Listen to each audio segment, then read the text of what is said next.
तो इस वीडियो में हम लोग जानने वाले हैं IRFC Indian railway finance corporation का जो आईपीओ है उसके बारे में डिटेल्स डिस्कस करेंगे, वैल्यूएशंस के बारे में डिस्कस करेंगे, कंपनी के फाइनेंशियल्स को डिस्कस करेंगे और कंपनी के क्या प्रोस्पेक्ट है, रिस्क फैक्टर क्या है, उससे ध्यान में रख के हमें इस आईपीओ को अप्लाई करना चाहिए, नहीं करना चाहिए, लिस्टिंग गेन्स को नजरिए में रखते हुए या फिर शॉर्ट टर्म नजरिया है या फिर थोड़ा लॉन्ग टर्म है।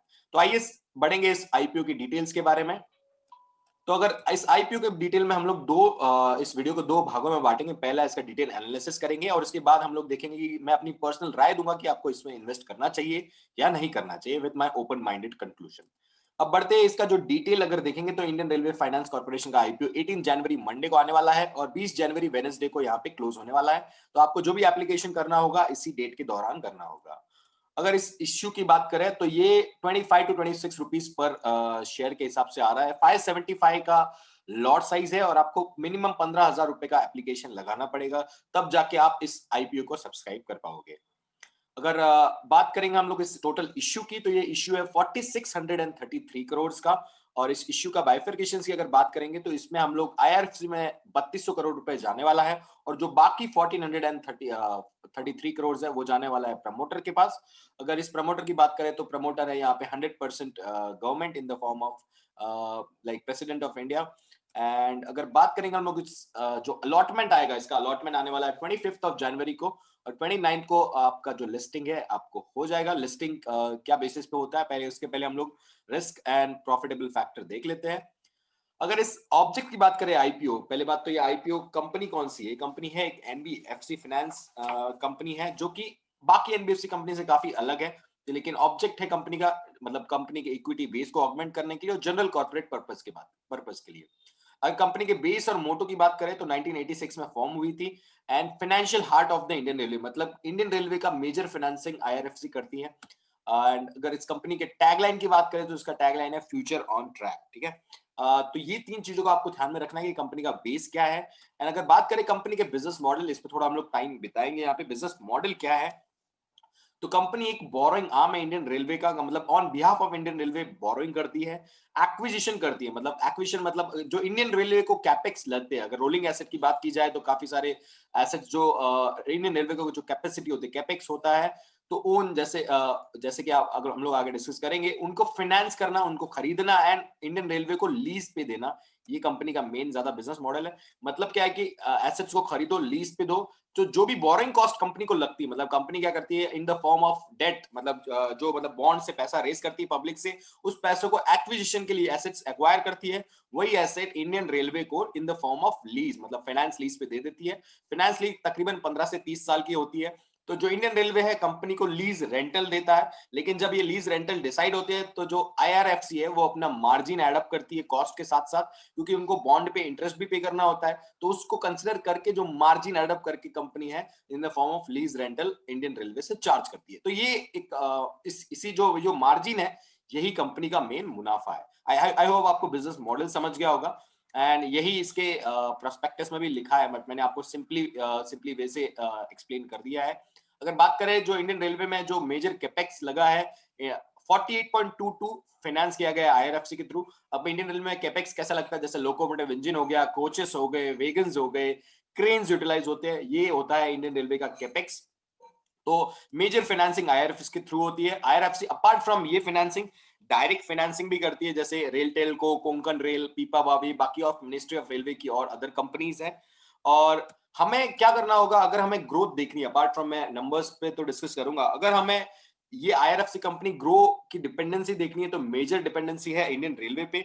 जितने ज्यादा रेलवे ट्रैक्स बढ़ेंगे, जितने ज्यादा पैसेंजर करियर बढ़ेंगे, जितने ज्यादा इलेक्ट्रिकल लोकोमोटिव बढ़ेंगे, जितने ज्यादा नंबर ऑफ स्टेशन बढ़ेंगे, तो उतना ज्यादा ही एक्सपांशन होगा, केपेक्स लगेगा इंडियन रेलवे को। और majority of the financing as IRFC करती है, तो जितना ज्यादा फाइनेंसिंग आईआरएफसी करेगी उतना ही ज्यादा मुनाफा उनका बढ़ेगा। ठीक है। तो Indian railway as like capital heavy intensive है, तो थोड़ा बहुत भी केपेक्स आता है तो बहुत ह्यूज होता है, तो ये कंपनी के लिए अच्छा खासा यहाँ पे परफॉर्मेंस दे सकता है। अब बात करते हैं कि रेवेन्यू नंबर्स के बारे में। तो रेवेन्यू यहाँ पे इनका 2015 से लेके 2020 में काफी कंपाउंडेड 14.7 से ग्रो हुआ है। और बात करते हैं अगर इसके प्रॉफिट के बारे में, नेट प्रॉफिट, तो कंपाउंडेड सालाना 37%, मतलब 758 करोड़ से 3600 करोड़ हो गया ऑलमोस्ट। तो ऑलमोस्ट 5 टाइम्स यहाँ पे हमने कंपाउंडेड यहाँ पे देख लिया है। 37% की सीएजीआर कैगर है, बहुत ही अच्छी बात है यहाँ पे। अगर बात करें कंपनी के लॉन्ग टर्म डेट आपको दिखेगी अगर, क्योंकि लॉन्ग टर्म डेट मतलब मैंने आपको ऑलरेडी समझाया कि company in the form of bond public से पैसा लेती है एंड ये एसेट्स को अक्वायर करके लीज रेंटल पे इंडियन रेलवे को दे देती है। तो बॉन्ड पे कंपनी को इंटरेस्ट पे करना पड़ता है and in the form of lease rental company को इनकम आती है। Very very simple. एंड जो डिफरेंस ऑफ मार्जिन होता है वो उनकी कंपनीज की इनकम होती है। और एक बहुत ही स्पेशलिटी बात है कि कंपनी जो मैनेज होती है, ऑपरेट होती है, सिर्फ 26 एम्प्लॉय से होती है। बहुत ही जानकारी, मतलब जो इन कंपनी की एम्प्लॉय कॉस्ट होंगी बहुत ही मिनिमल होगी, ये बात याद रखना आप। और अगर बात करते हैं और इसकी डिटेल्स में कि मार्केट कैपिटलाइजेशन बहुत ज्यादा important in order to understand कि हम लोग जो अप्लाई कर रहे हैं 25-26 रुपए पर शेयर के लिए वो लेजिटिमेट है कि नहीं है, मतलब बराबर है या नहीं। अगर इस FY20 का इसका रेवेन्यू देखा जाए तो 3659 करोड़ है नेट प्रॉफिट की बात की जाए, और 33 करोड़ का इसका मार्केट कैपिटलाइजेशन हो जाता है उसके हिसाब से। तो अगर हमें प्राइस टू अर्निंग रेशियो निकालना है तो प्राइस टू अर्निंग रेशियो कितना हो जाएगा, 33 करोड़ डिवाइडेड बाय 3659 करोड़, जो कि आता है 9। ठीक है, ऑलरेडी अभी कंपनी नेट प्रॉफिट के दम पे 37% का CAGR यहाँ पे आपको देखा है। तो वो उसके हिसाब से अगर आप देखोगे तो ग्रोथ कंपनी का बहुत ज्यादा एक्सपोनेंशियल है। तो थोड़ी बहुत कंपनी अंडर वैल्यूड है डेफिनेटली। तो और कंपेरेटिव है नहीं यहाँ पे कंपनी का, तो कोई पी रेशियो कंपैरिजन कर नहीं सकते हम लोग। But in terms of past growth and the future growth expectations company बहुत ही वेल प्लेस्ड है।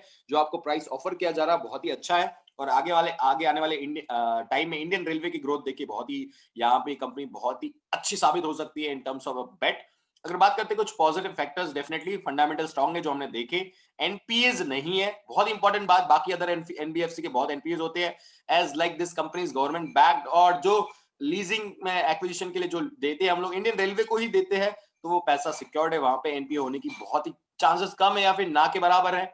Indian railway high capital intensive business है, जितना ज्यादा एक्सपांशन इंडियन रेलवे में होगा कंपनी को बहुत ज्यादा फायदा है। आने वाले टाइम में बहुत ज्यादा एक्सपांशन की एक्सपेक्टेशंस है। लो बोरिंग कॉस्ट है, बहुत ही कम बोरिंग कॉस्ट में पैसा कंपनी मार्केट से रेज करती है। मोनोपोली है, कोई कंपटीशन नहीं है, बहुत ही अच्छी बात है।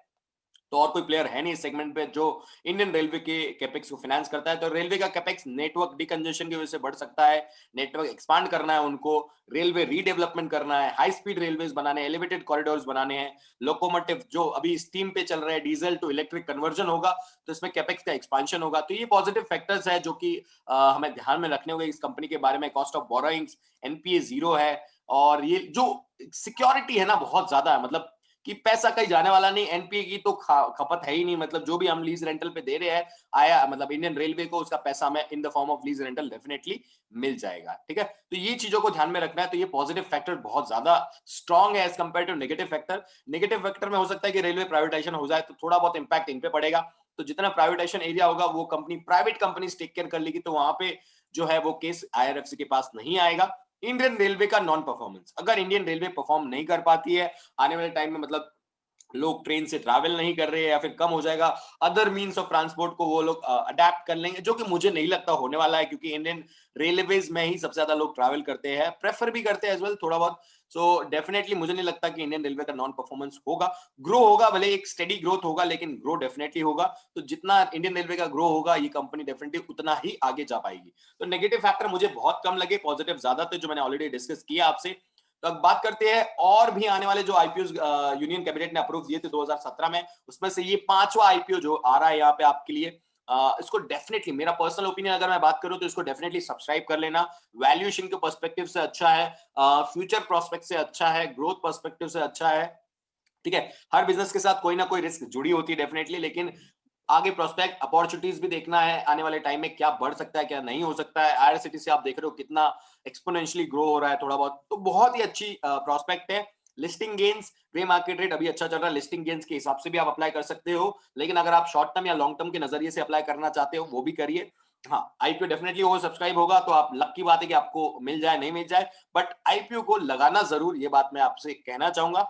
लेकिन ये अगर आपको लगता है कि ये मेरा पर्सनल ओपिनियन है, मैंने आपको और भी डिटेल्स पूरी यहाँ पे वीडियो में दे दी है, इस डिटेल को मद्देनजर रखते हुए अगर आपको अपना डिसीजन लेना है तो डेफिनेटली डिसीजन लीजिए, क्योंकि डिसीजन लेना ही बहुत इंपॉर्टेंट है। कुछ लोग तो इनडिसिसिव होते हैं, तो मेरा एक बहुत इंपॉर्टेंट सेंटेंस है, मैं जिसे कहता हूँ कि कुछ लोग होते हैं इनडिसिसिव इडियट होते हैं, इनडिसिसिव इंटेलिजेंट होते हैं, और कुछ लोग होते हैं डिसिसिव इडियट, मतलब जो इडियट होते हैं लेकिन डिसीजन ले लेते हैं। तो ये मेरी बहुत इंपॉर्टेंट, मतलब मुझे अच्छा लगता है कि आप डिसीजन लो जो भी है एंड फैक्टर्स को कंसिडर करो। तो आई होप गाइज मैंने आपको वैल्यूएशन डिस्कस किया, प्रोस्पेक्ट डिस्कस किए कंपनी के, कंपनी बिजनेस मॉडल को यहाँ पे एक्सप्लेन किया, आपको बिजनेस मॉडल क्या है कंपनी का वो भी एक्सप्लेन किया आपको।